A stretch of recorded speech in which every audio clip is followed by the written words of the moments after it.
Salut à tous et bienvenue pour cette nouvelle vidéo. Allez, aujourd'hui c'est la 5e partie de la présentation de mes peintures sur figurines au 1/72e. Alors je vais vous présenter de nouveau une série de photos qui va donc qui retrace mes peintures au travers les âges, non, au travers des années précédentes. C'est la 5e partie. On commence de suite. On commence de suite avec l'armée d'Henri V et c'est la référence Strelets 0006 de 2003. Et je vous présente les archers de cette boîte d'armée. Alors, vous allez voir toute une série de photos, une huitaine, je crois. Donc là, je m'étais vraiment fait plaisir, tant au niveau du soclage qu'au niveau des figurines, parce que là, vous voyez que j'avais ajouté, entre autres, des cordes aux arcs. Et donc, ces cordes, elles sont ni plus ni moins faites de plastique étiré, plastique chauffé. Faudra que je me décide à vous faire ce fameux tuto dont je vous parle à chaque fois que je parle de cette technique là. Et franchement ça le fait quoi, ça le fait. Bon alors après voilà, il y a des photos où on peut voir que la corde n'est pas très bien tendue, mais bon, ça apporte un réel plus à la figurine. Donc ce sont des archers anglais et sincèrement j'avais pris beaucoup de plaisir à peindre ces mecs là. Des uniformes un peu différents, pas tous identiques, loin de là. Et je trouve que ça fait beaucoup plus sympa que d'avoir tout le temps les mêmes uniformes, les mêmes figurines. D'autant plus que la réalité était plus proche de celle-ci, de la peinture que j'ai représentée, surtout à cette époque-là. Donc voilà pour la première référence, les archers anglais. Alors ensuite, nous allons voir, ce sont des Astati et Vélites romains. C'est la référence AT 8018 de 1999.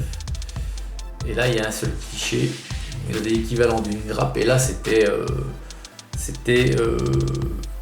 des figurines très laides, très laides, très peu de profondeur, très peu de détails, de creux marqués, de plis, relativement plates, aucun relief. J'ai eu toutes les peines du monde à faire des jus, des lavis là-dessus, parce que il n'y avait rien pour y arrêter, ça passe tout droit quoi en fait. Donc vous avez des résidus de, bon, ça me fait quand même, mais franchement une boîte de figurines à éviter, ça c'est certain. Donc le voilà. Ensuite, on va passer, alors attendez, hop là, on va se décaler un petit peu. Voilà. Donc ensuite, on passe aux guerriers égyptiens de la marque César Miniature. Et c'est la référence H047.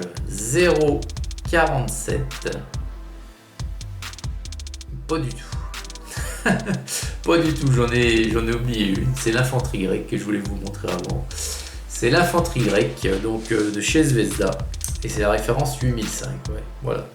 C'est pour ça que j'étais un petit peu perdu là dans mon hésitation. J'ai pris des notes, mais vous voyez, même avec des notes, voilà.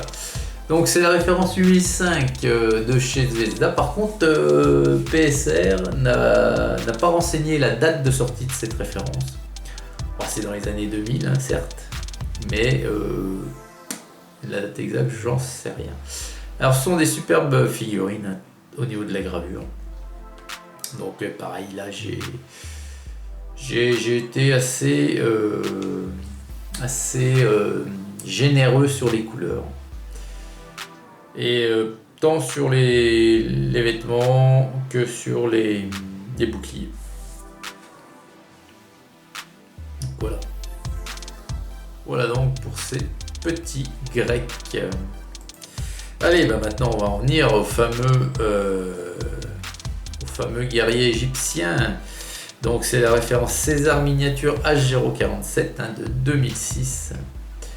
Et les voici. Donc là encore une superbe gravure de chez César. Je me répète, comme toujours, elles sont petites les figurines. Mais elles sont super belles, quoi. Elles sont petites mais belles, très bien gravées, bonne proportion des membres, etc. Et surtout, vous avez de tout. Vous avez des mecs qui sont assez baraqués avec des abdos. Oh pardon, je baille. Avec des abdos à la Schwarzenegger ou la Stallone. Puis à côté de ça, regardez là, complètement à droite, là, le petit bedonnant. L'archer. Lui, il mange bien la cantine. Donc, blague à part, très très belle figurine. Voilà. Ensuite, on va passer à la cavalerie anglaise d'Édouard Ier. Édouard Ier dit Édouard le Sec. Donc, pour ceux qui ont vu le film Braveheart, avec Mel Gibson, c'est le fameux roi tyran anglais qui officie dans ce film-là, Édouard le Sec. Et c'est la référence Strelets 014 de 2003. Donc les voilà. Alors là, on commence. Alors là, ma peinture commençait à prendre un autre, un tournant. Je vais dire un tournant parce que avec ces figurines là, alors je sais pas si c'est les premières, parce que c'est un petit peu mélangé. Ma peinture va devenir de plus en plus avec moins de couleurs, mais de plus en plus avec des couleurs sombres. Pour mieux marquer la brutalité, la méchanceté de ces mecs-là, de ces mecs, ce qu'ils devaient être à l'époque, c'est-à-dire des gros bouchers sanguinaires, faut pas se le cacher, quoi. Et fini donc les couleurs pétantes, voilà. Ça fait partie d'une des références auxquelles j'avais commencé à changer ma palette de peinture. Donc c'est l'équivalent d'une grappe toujours. La bannière, c'est ni plus ni moins qu'une impression. Une imprimante normale, pas une impression 3D, une imprimante normale. J'ai donc collé, pour donner ces plis, j'ai collé cette bannière sur une feuille d'alu que j'ai ensuite donné la forme à laquelle je souhaitais, ce qui fait qu'on a l'impression qu'elle ondule au vent. Voilà pour les cavaliers d'Édouard le Sec. Maintenant on passe à la référence hâte qui s'appelle originalement Gallic Warband. Alors c'est une référence hâte 8089 de 2007. Alors là encore, pour les amateurs de figurines gaulois, celtes, etc., si vous en cherchez, passez votre chemin, ne prenez pas cette référence. Hatt est aujourd'hui capable du meilleur, mais dans les années antérieures, ça a été capable du pire également, et cette référence en fait partie. Ils sont moches, il n'y a aucune... pareil, là encore, il n'y a aucune profondeur, les proportions ne sont pas... Pardon, je baille encore. Les proportions ne sont pas du tout... c'est pas régulier, vous avez des figurines qui ont... Regardez la deuxième, là, en partant de la gauche, là, elle a des pattes qui font, je sais pas moi... On a l'impression de... Pas d'un géant, mais bon, on voit bien que c'est pas bien normal. Voilà, et puis Les têtes aussi sont très mal faites, il n'y a aucun détail, aucun relief sur les visages. Non, franchement, c'est à oublier ça. Voilà. Ensuite, 7e référence que je vous montre, ce sont les soldats romains de la République. Alors ça, c'est une référence César Miniature de 2008. Donc c'est toujours aussi sympa. Là voilà. C'est vraiment super chouette Alors là, pour le coup, par contre, c'est tous les mêmes. Parce que, tous les mêmes. De par leur uniforme, leur bouclier. L'armée romaine, ça déconnait pas avec ça.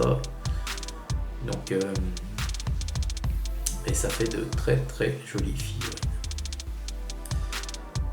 La 8e que je vous montre. Alors là, on est toujours dans le film Braveheart. Et voici mes guerriers écossais de William Wallace. C'est la référence Strelets 007 de 2003. Et oui, vous ne rêvez pas, c'est bien un joufflu au premier plan.